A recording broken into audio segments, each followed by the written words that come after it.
Good morning, guys. I couldn't help but take advantage of such an awesome day here in the Boston area. Enjoying the summer, getting a little swim this morning with my son. But I want to talk to you just a minute briefly about losing control and what that can mean for your life.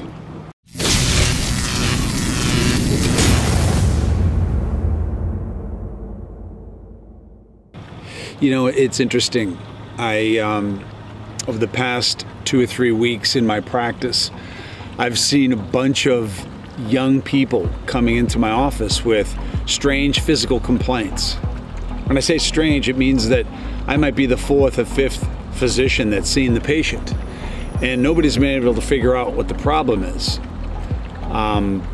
You know, when those types of things happen to me as the attending physician, I start to think that maybe it's not simply something I'm going to find wrong with the patient on a CT scan or an MRI or some blood work, an echocardiogram or whatever, some sort of, you know, scientific inquiry.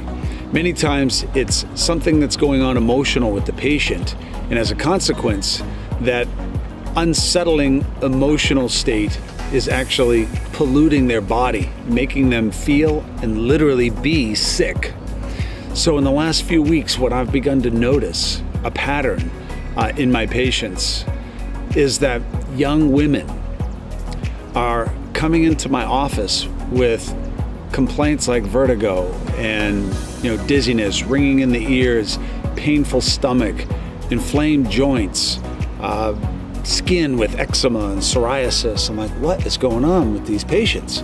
And as I finish my examination, or should I say during my examination, there are some indications that there is some abuse going on or has gone on. So I asked some of my young female patients about what's gone on in their life, and more specifically if they had been abused, and even more specifically if they were sexually abused. And the last 4 or 5 new patients that I've seen all said yes, they had been abused. Then it really started to resonate with me that they were losing control in their life because someone stole it from them.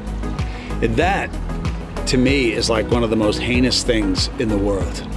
But if you're one of those people at home that has suffered some abuse and you've lost your control, it's going to be really hard for you to have a fulfilling life where your potential is fulfilled until you can regain that control. And for anyone out there who has deceived someone like these young women, shame on you. That Me Too movement really started to resonate with me personally and professionally as a doctor when I see how the physical health of these patients, of these people, I don't want to call them patients, they're people, what their physical health has become since those events took place, and in some cases are still taking place. You've got to find a way to regain that control. That's the one major thing that people need in their lives to feel like they're living a life with some sense of purpose, is to be able to make their own choices and their own decisions, and to be able to control their own emotional state. If you can't do that, you're going to consistently struggle, and it's going to wind up in your body. Your emotional scars of the past, and for some the present, are being worn in the body. You're spilling stress hormones into the bloodstream, which are literally breaking down tissue. And that's what I'm seeing in my office. So, I mean, I can't fix you. Nobody can. You've got to learn how to adapt and overcome the stuff that's happened to you. You need to realize that it wasn't your fault and that someone tried to steal your control. And in many cases, they still have it.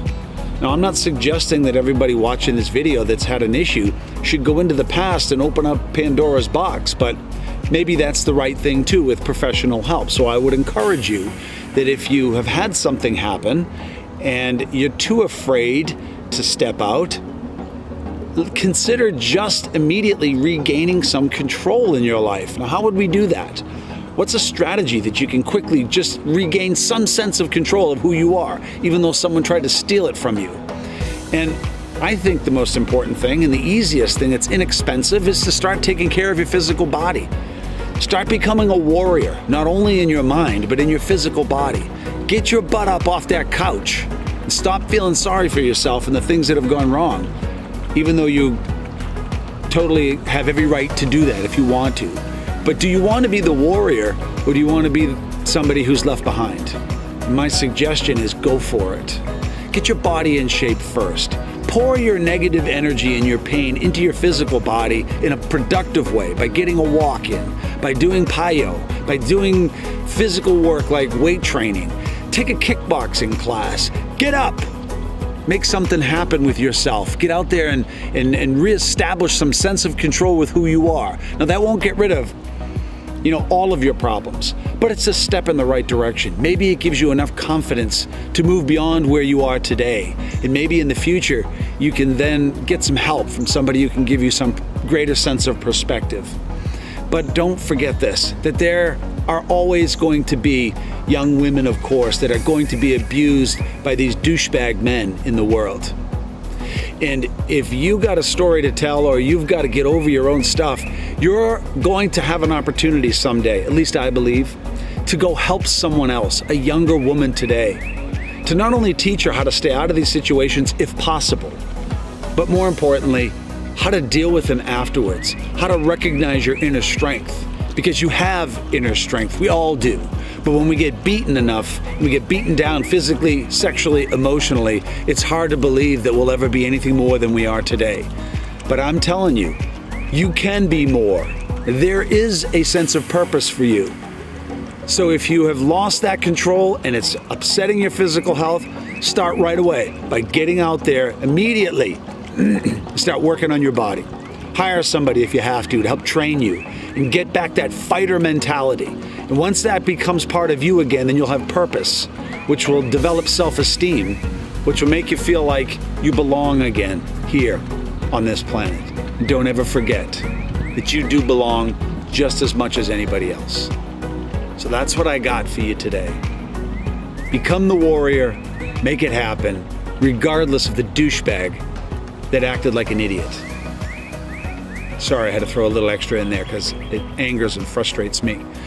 Anyway, I hope you can take something out of this, make some changes, start making your life worth living again. I'll see you next time.